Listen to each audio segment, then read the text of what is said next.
विनंती करणार आहे त्यांचे चिरंजीव माननीय श्री अभिजित मगीरवार यांना. 2 मिनिटं मला माहितीच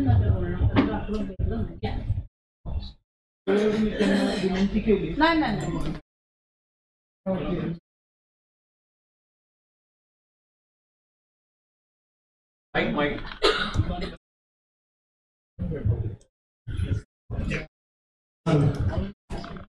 माझी आणि सरांची पहिली भेट अशी झाली की मी कॉम्प्युटरवर कुंडली करून द्यायचो फक्त, आणि भविष्य पण सांगायचं, मला जेवढं समजतं तेवढं सांगायचं, आणि खरं पण व्हायचं ते सगळं. प्रॉब्लेम आणि मला वाटायचं मी फार मोठा ज्योतिषी आहे. पण काही काही असे प्रश्न यायला लागले नंतर की घरातून व्यक्ती निघून गेली, मग ती येईल की नाही, कधी येईल, तेव्हा मला तरी भीती वाटायला लागली. म्हटलं याचं जर प्रेस सापडलं तर आपण काय करायचं. तसे पण उत्तर द्यायचो मी, पण कधी कधी मला काळजी वाटायला लागली. आणि माझ्या संपर्कात इंगळे सर पण होते.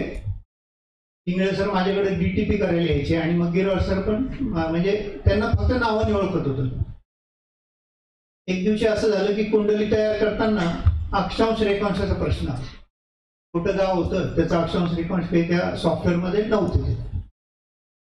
तर माझा एक मावस भाऊ होता, तो पण मला नेहमी म्हणायचा की तुझं लॉजिक चांगलं आहे, तुझं कम्युनिकेशन स्किल चांगले, तर तू ज्योतिषी होऊ शकतो.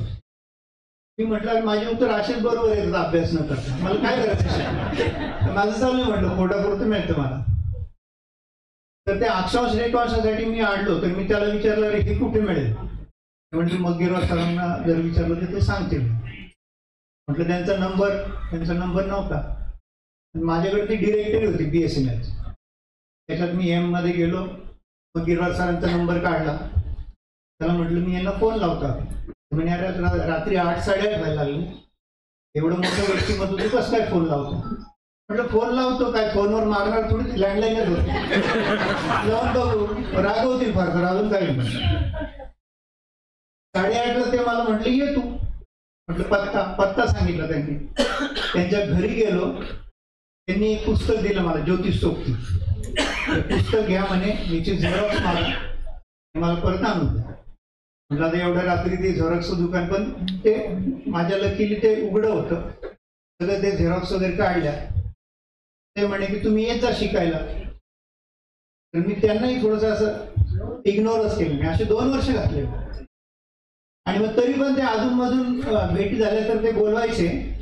एक दिवशी त्यांच्या घरी असंच गेलो दुपारी, चल म्हणे मला तिकडं सोड म्हणे गुरु तेग बहादूर. त्यांनी मला तिथे नेले, बस म्हणे क्लासमध्ये. आणि मग बसत मी BA आणि MA कधी झालं मला आणि देवाच्या दयाने आजही उत्तर बरोबर येतात. आणि बरं चाललंय.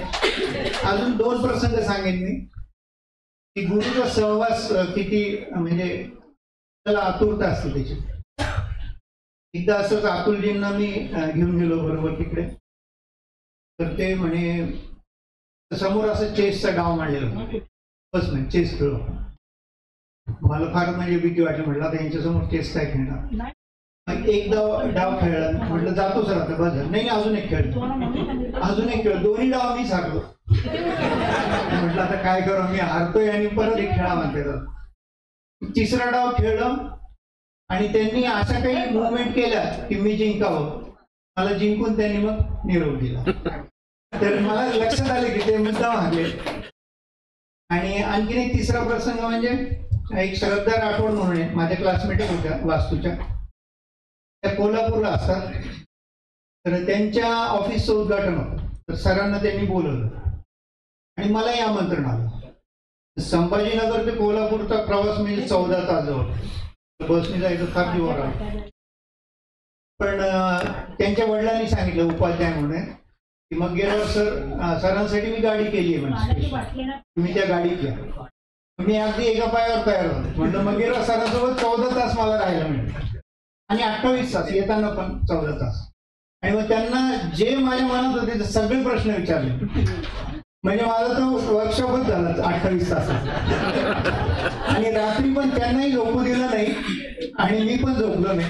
रात्रभर आम्ही त्या विषयावर चर्चा करत होतो.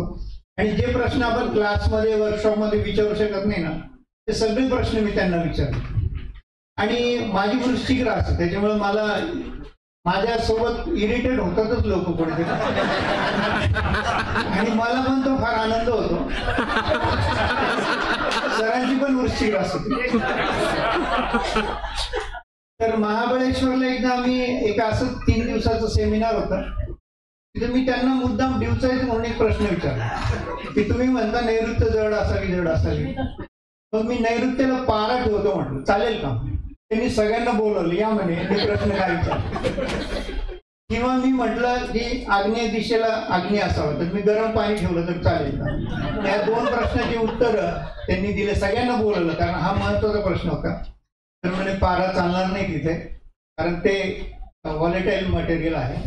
दुसरी गोष्ट, पाणी जलतत्व जे आहे ते गरम पाणी असो की थंड पाणी असो की कंपनीचा बॉयलर असो, ते जलतत्व आहे ना, तर ते जल त्या दिशेतच पाहिजे. ईशान्य दिशा, उत्तर दिशा, काही त्याचे पद आहेत तिथेच पाहिजे ते. याचा मला खूप उपयोग झाला.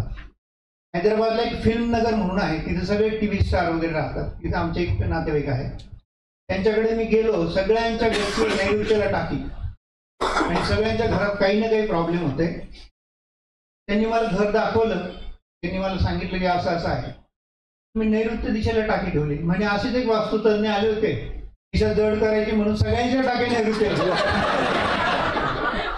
मला त्या उत्तराचा उपयोग झाला होता तिथे. सरांनी मला सांगितलं. तर मी गुरुश्रींचे आभार मानतो. धन्यवाद.